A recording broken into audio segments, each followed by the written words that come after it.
माँ बाप को आप ले लो, क्योंकि वो दौलत दुनिया में फना होने वाली है, वो ज़मीन दुनिया में ख़त्म होने वाली है, वो घर दुनिया में मिटने वाला है, मगर ये माँ बाप जन्नत है, जन्नत को तुम ले लो।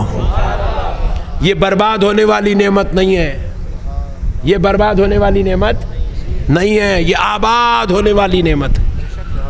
हज़रत मूसा अलैहिस्सलाम एक मर्तबा बड़े लाड़ के मूड में थे, लाड़ के मूड में, लाड़ ले थे अल्लाह के, मोहब्बत में, लाड़ में पूछे, ए अल्लाह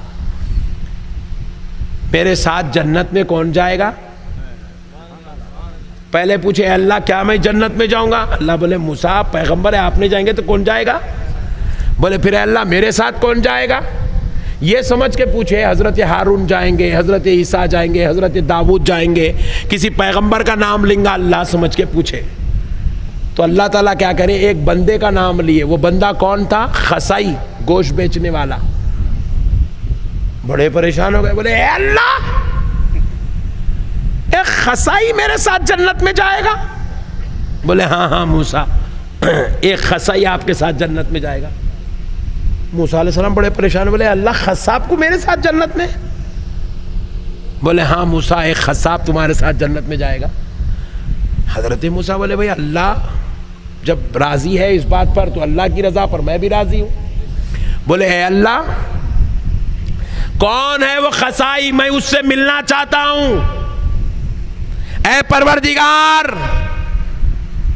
मुझे उसका पता दे, मैं उससे मिलना चाहता हूं। अल्लाह ताला अपने फजल से, अपने हुक्म से उस खसाई का पता बताए हजरत मूसा अलैहिस्सलाम को, फुला इलाके में फुला मुकाम पे बैठा हुआ है, वो आपके साथ जन्नत में जाएगा।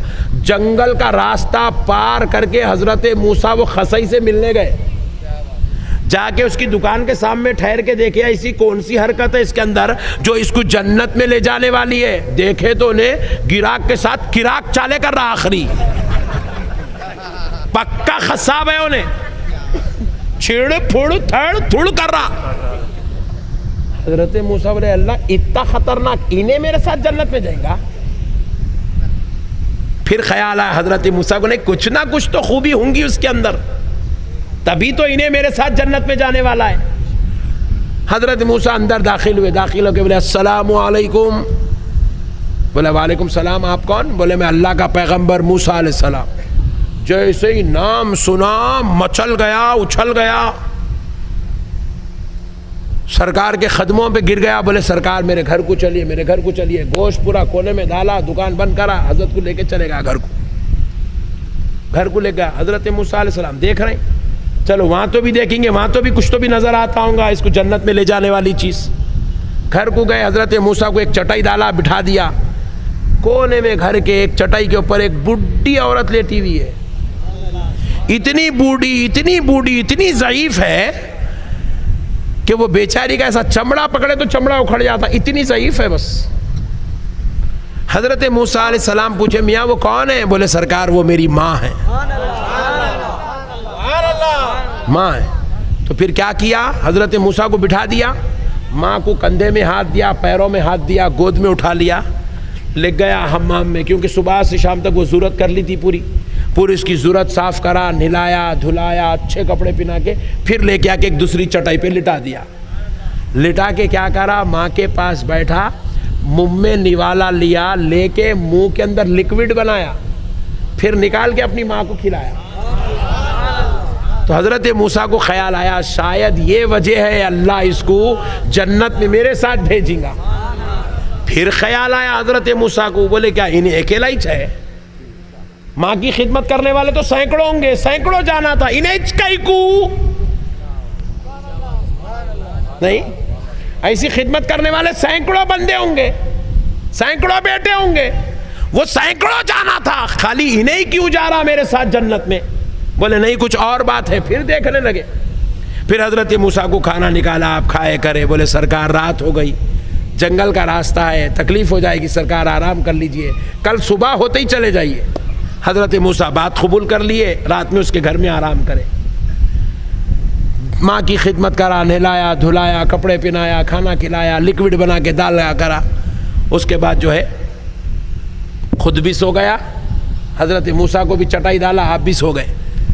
रात का वक्त था, अल्लाह की इबादत के लिए हज़रत मूसा उठे, नींद से बेदार हुए।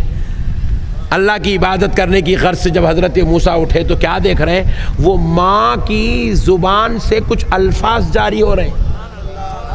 वो इतनी ज़ईफ़ है, आवाज़ ज़ोर से नहीं निकाल सक रही।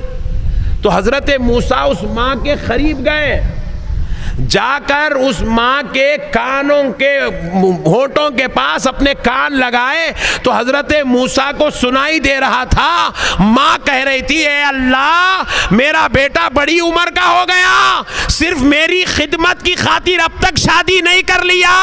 ए अल्लाह, मेरे इस फरमाबरदार बेटे के लिए मैं दुआ करती हूँ। ये मेरी खिदमत करता है, ये मुझे खाना खिलाता है, ये मुझे पानी नहलाता है, ये मुझे कपड़े पहनाता है। मेरे मौला, इसके बदले में मेरे बेटे को तेरे पैगंबर मूसा के साथ जन्नत में जगह अता फरमा। हजरत मूसा बोले, वारे मौला, एक माँ की दुआ एक बेटे को पैगंबर के साथ जन्नत में दाखिला फैला देती है। ये तासीर होती है माँ की दुआ में, ये तासीर होती है माँ की दुआ में, ये असर रखती है माँ की दुआ। माँ चाहे गुनाहगार हो, खताकार हो, कुछ भी हो, माँ की दुआ लो, माँ की खिदमत करो, माँ का अदब करो, वालिद का एहतराम करो। वालिद के बूढ़े हो जाए बाप, चप्पल पहनना नहीं आता, बैठ जाओ उनके कदमों में, अपने हाथों से उनको चप्पल पहनाओ, अपने हाथों से पहनाओ। बाप बूढ़ा हो गया, ऐनक कहीं रख के भूल जाता, अपने हाथों से ढूंढ के दो अपने बाप को ऐनक। अपने बाप के सर में तेल लगाओ, कंघी करो अपने हाथों से अपने बाबा को, अपने बाबा को अपने हाथों से कपड़े पहनाओ। अपनी अम्मा जान का हाथ पकड़ के सुड़िया उतारो, अपनी अम्मा जान को हाथ पकड़ के जरूरत खाने तक ले जाके छोड़ो। अगर वो ज़ईफ हो जाए तो, अगर वो चल नहीं सकते तो खिदमत करो मेरे भाई। हम बागी बन के, गद्दार बन के पैदा नहीं हुए, हम नाफरमान कौम नहीं है। हम माँ बाप का अदब करने वाली, एहतराम करने वाली, मोहब्बत करने वाली फरमाबरदार कौम है। माह रमज़ान है, ये मैसेज, ये पैगाम अपने दिलों में बिठाओ और उम्मीद करता हूँ कि आप इंशाअल्लाह ताला अपने माँ बाप का अदब करेंगे, एहतराम करेंगे, मोहब्बत करेंगे, माँ बाप पे जान छिड़केंगे।